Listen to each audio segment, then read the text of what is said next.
Hello again YouTubers, this is Jonathan Asema back to your screens, and I'm going to be reading to Thomas and the Missing Christmas Tree. I hope you'll enjoy it. Thomas is a tank engine who lives at a station on the island of Sodor. He is a cheeky little engine with 6 small wheels, a short stumpy funnel, a short stumpy boiler and a short stumpy dome. Thomas has many friends who work with him at the station: Gordon the big blue engine, James the red engine, Edward, Henry, Percy, Toby, and the fat controller, Sir Topham Hatt, who is in charge of all the engines.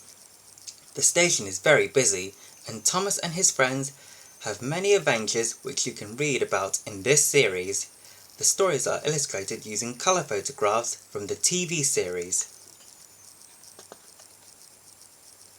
Thomas and the Missing Christmas Tree.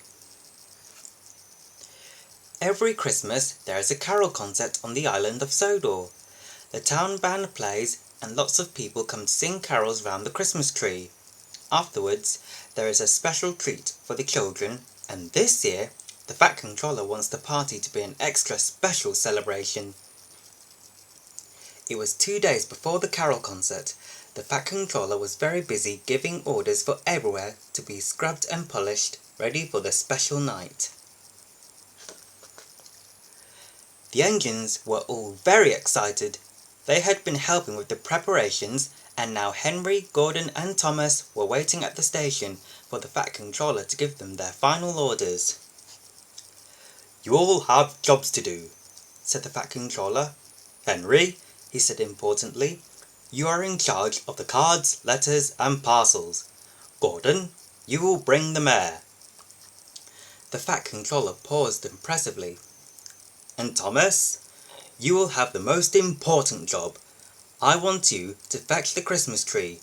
Doc will look after Annie and Clarabelle until you get back." Thomas beamed with pride. "Yes, sir," he said. "Will we be able to sing the carols too?" "We'll see," promised the fat controller. That night, the other engines sulked in their shed.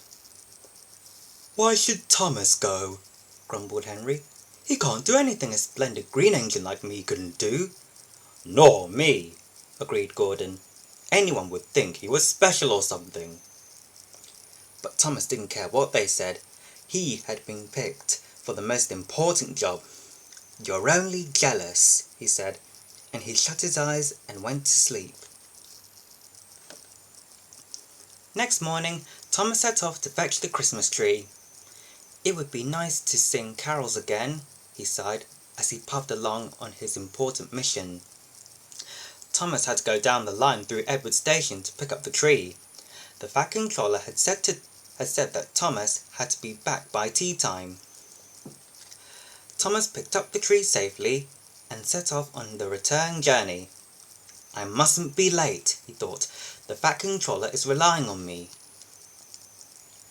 But it had been snowing again. Large snowdrifts lay ahead, and Thomas was not wearing his snowplow. He whistled bravely and tried to make his way through. He ran into a snowdrift and tried to turn his wheels, but it was no good. He was stuck. Suddenly, the wind blew the snow all over him. Thomas was snowed under. Back at the station, it had been snowing too. The workmen rushed off to fetch their shovels to clear a path for the visitors. The other engines waited for Thomas to come back. They waited and waited. "Perhaps he's stuck in a tunnel somewhere," suggested Gordon. Henry let off steam indignantly. "Pooh!" he said. "He's much more likely to have been turned onto a branch line." "He could have run into a cow," suggested Donald. "Silence!" said the fat controller. "We know that Thomas collected the trees safely, but now the snow has brought down the telephone wires. We must assume that Thomas is stranded somewhere near Edward Station." The engines all felt sorry for poor Thomas. "We're not going to leave him there, sir, are we?" asked Douglas. "Certainly not," said the fat controller. I will need 2 volunteers to go and find Thomas." All the engines hooted at once. They all wanted to help to rescue Thomas. The twins, Donald and Douglas, were chosen for the job. Quickly, the men fetched the snowplows, and the driver and fireman checked each one to see that everything was ready for the journey. Soon, Donald and Douglas set off to the rescue, feeling cold but confident. "Good luck!" the other engines whistled as the twins left the yard. At the junction, they met Toby, Percy, and Duck. "The Fat Controller has cancelled all trains until Thomas is found," said Duck, "so take care."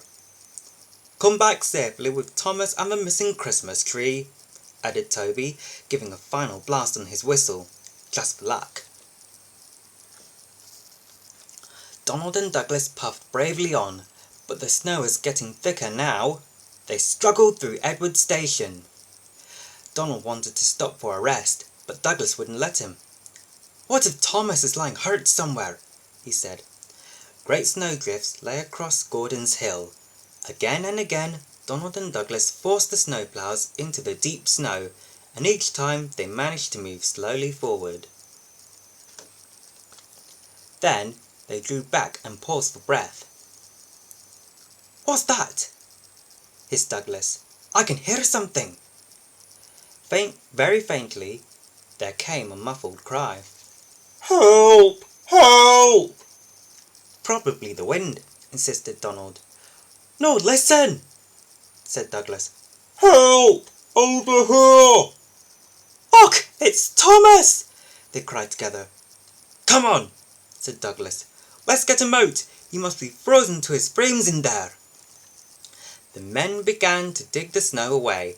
Thomas's driver and fireman, who had taken shelter in a nearby cottage, came out to help too.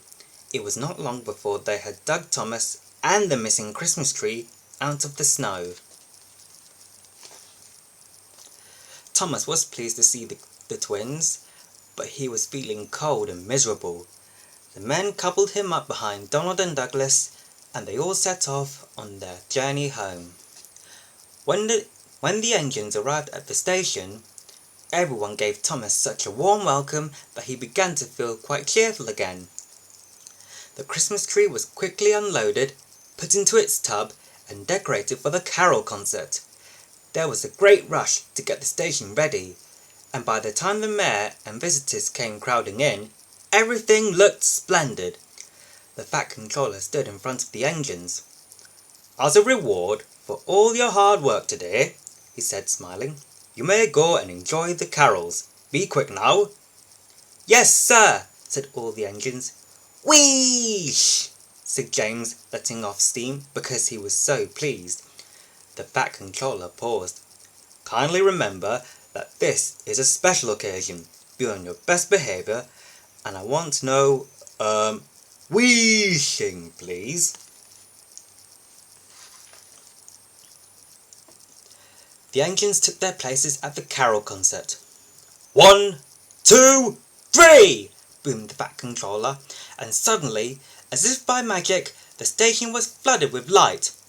And there was the Christmas tree, decorated with coloured lamps, stars, and lights. Then the Fat Controller shouted, "3 cheers for Thomas the Tank Engine and his friends!" And everyone clapped and cheered. The engines were delighted. James was so excited that he let out a great wheesh. Everyone laughed, and this time not even the Fat Controller seemed to mind very much. Suddenly, there was a strange whirring noise. It seemed to come from the sky, and there, with his landing lights shining brightly, was Harold the helicopter. He came down gently in the snow, and out stepped a figure wearing a red cloak. Everyone cheered! It was Father Christmas! He handed out presents to all the children and thanked the engines for rescuing Thomas and saving the missing Christmas tree. "Happy Christmas, Thomas, and to all your friends," he said. The carol party was a great success. Afterwards, Thomas and Percy went back to the shed together. "It's no fun getting stuck in the snow," whispered Thomas to Percy. but it was worth it for the party. Happy Christmas, Percy! Happy Christmas, everyone! Well, I hope you've enjoyed this video. I'll see you later. Until next time, please leave a like on this video for more, and don't forget to subscribe to my channel. Bye!